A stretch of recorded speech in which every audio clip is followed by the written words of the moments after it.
সোমবার হলদিবাড়ি ব্লকের উত্তর বড় হলদিবাড়ি গ্রাম পঞ্চায়েতের অধীন ১৩২ নম্বর বুথের বুথ সম্মেলন অনুষ্ঠিত হল।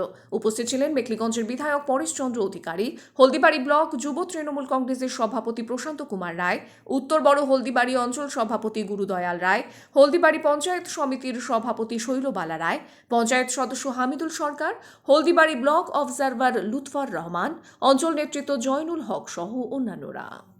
বুধে তৃণমূল পার্টির পক্ষ থেকে আজকে সম্মেলন করা হলো। এই সম্মেলনের মধ্যে আমাদের মা বোনরা ভাইয়েরা তারা উপস্থিত হয়েছেন।